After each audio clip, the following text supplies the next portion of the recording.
কেন হযরত নূহ আলাইহিসসালামের নাম শুনলে পৃথিবীর সকল সাপ বিচ্ছু সবাই ভয় পেয়ে যায়?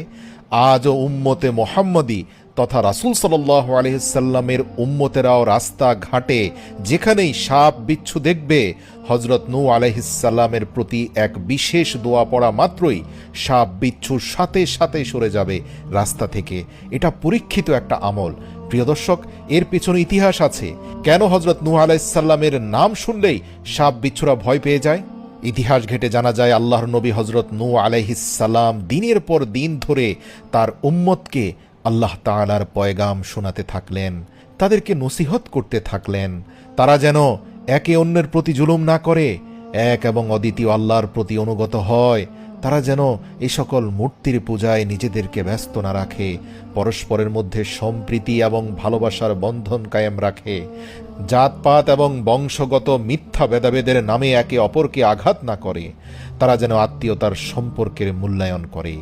কিন্তু হযরত নূহ আলাইহিসসালামের কওম সর্বদাই তার সাথে ঠাট্টা বিদ্রূপ করতে লাগলো। কখনো কখনো তারা হযরত নূহ আলাইহিসসালামের উপর এত বেশি পাথর ছুঁড়ে মারত যে হযরত নূহ আলাইহিসসালাম কয়েকদিন পর্যন্ত পাথরের স্তূপের নিচে চাপা পড়ে থাকতেন। তারপর দুই একদিন পর যখন তার জ্ঞান ফিরে আসত, একটু একটু করে তিনি পাথরের নিচ থেকে নিজের শরীরকে বের করে নিয়ে আসতেন এবং সুস্থ হওয়ার পর পুনরায় আল্লাহ তাআলার দ্বীনের দাওয়াত দেওয়া শুরু করতেন। এ যেন এক অসীম ধৈর্যের অধিকারী ছিলেন আল্লাহর নবী নূহ। এইভাবে 950 বছর পার হয়ে গেল। সবশেষে আল্লাহর নবী হযরত নূহ আলাইহিসসালাম দুহাত তুলে আল্লাহর কাছে দোয়া করলেন। তিনি আল্লাহর কাছে প্রার্থনা করলেন, হে আল্লাহ, আমার এই উম্মত কখনোই হেদায়েত পাবে না। হে রব্বুল আলামিন, আমার কওম তোমার আযাব এবং শাস্তির কথা শুনে ঠাট্টা বিদ্রূপ করে, এদেরকে তুমি আমার আযাব দর্শন করাও, এদেরকে দেখিয়ে দাও তুমি কতটা ক্ষমতাবান।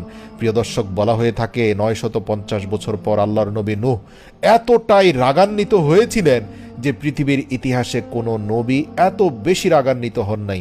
এত কষ্ট, এত আঘাত সহ্যের পর পিঠ যখন দেয়ালে ঠেকে গিয়েছিল, এক পর্যায়ে তিনি এত ভয়াবহ রকম বদদোয়া করেছিলেন তার কওমের প্রতি, আল্লাহর আরশ কেঁপে ওঠে, সাথে সাথে এই বদদোয়া কবুল হয়ে যায়।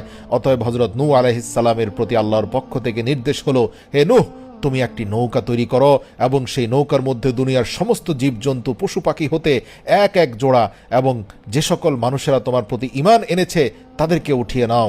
ইতিহাস থেকে জানা যায়, নৌকা তৈরির শুরু থেকে হযরত নূহ আলাইহিসসালাম ছিলেন পরিপূর্ণরূপে, যেটাকে ইংরেজি ভাষায় বলতে পারি, অ্যাংরি মুডে।